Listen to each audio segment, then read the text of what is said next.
আসসালামু আলাইকুম। আপনারা দেখতেছেন যে আমি এই আমাদের কবুতরগুলোকে খাওয়া দিচ্ছি এবং সঙ্গে দেশি মুরগি আছে। এই কবুতরগুলোকে যে খাওয়াটা দিলাম, আপনারা দেখে মনে করতেছেন যে কালো কি দিচ্ছি। আসলে ভাত এবং তরকারি আমরা যেভাবে মেখে খাই, ঠিক সেভাবেই আমি মেখে তারপরে এগুলোকে খাওয়া দিলাম। তো কবুতরগুলো এখনও নামে নাই, দেখা যাক একটা একটা করে এই যে নামতেছে। আস্তে আস্তে করে কিন্তু সবগুলাই নেমে পড়বে আর আমরা ডাকতেছি। এই কবুতরগুলো অনেক প্রিয়।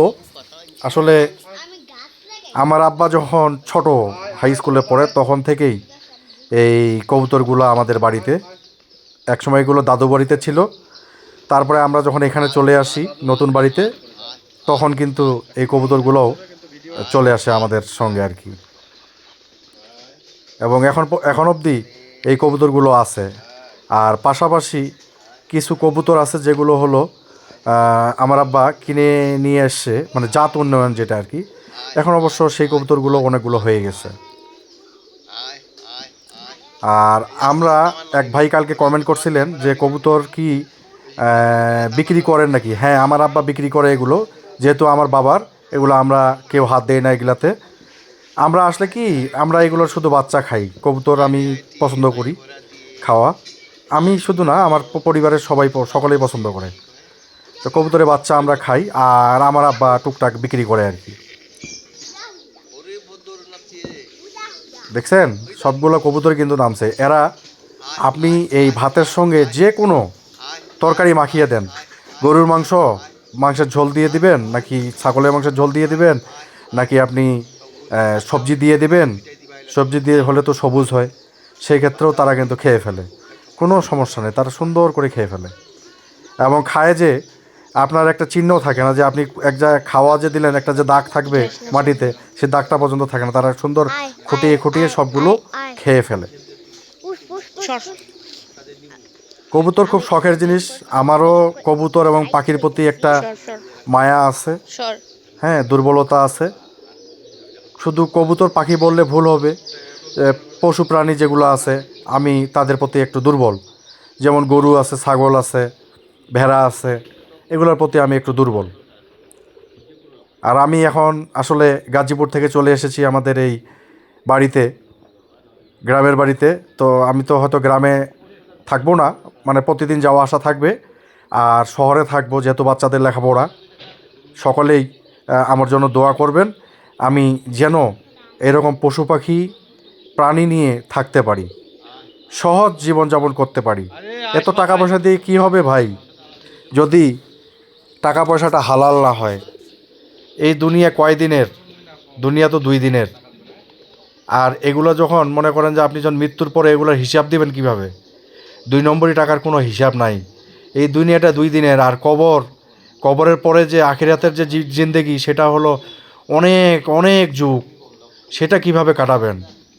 কি করে কষ্ট করে কাটাবেন?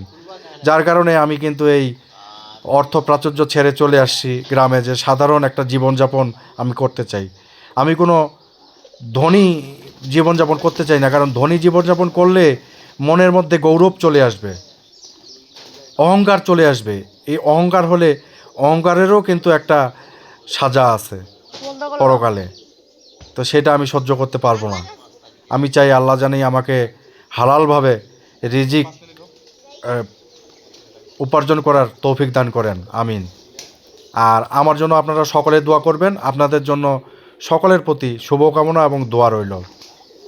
অবশ্যই আপনারা ভিডিওতে কমেন্ট করবেন, লাইক করবেন এবং শেয়ার করবেন। আর আপনারা যারা কৃষক আছেন তারা তো ভালোই, আর যারা কৃষক না, শহরে থাকতেছেন, তারা তো বোঝেন।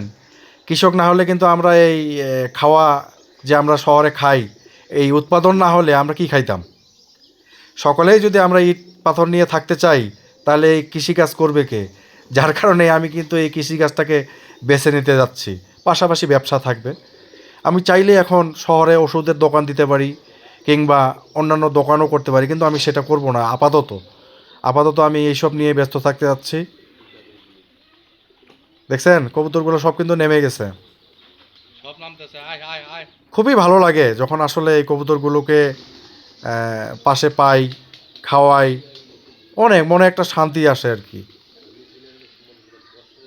আপনারা সকলেই যারা গ্রামে থাকেন তারা এই পশু প্রাণী মানে প্রাণী তো পালতে পারবেন না, এই পাখি মধ্যে কবুতর পালার চেষ্টা করবেন। প্রাণীও পালতে পারবেন যদি আপনারা চেষ্টা করেন। মানুষের অসাধ্য কিছুই নেই। মানুষ বাঘকে যদি পোষ মানাতে পারে তাহলে এই সাধারণ পশু পাখি কেন পোষ মানবে না বলেন? দেখছেন কবুতরগুলা কি সুন্দর খুঁটিয়ে খুঁটিয়ে খাচ্ছে। একটু মুরগিগুলা একটু ডিস্টার্ব করতেছে, আসলে মুরগিগুলা একাই খেতে যাচ্ছে, কবুতরগুলোকে খেতে দিতে যাচ্ছে না। কিন্তু কবুতরগুলোও সুন্দর, তারা খেয়ে দেখেন সুন্দর মতো উঠে যাচ্ছে আপন আপন জায়গা থেকে। সবাই ভালো থাকবেন। আল্লাহ হাফেজ। আসসালামু আলাইকুম।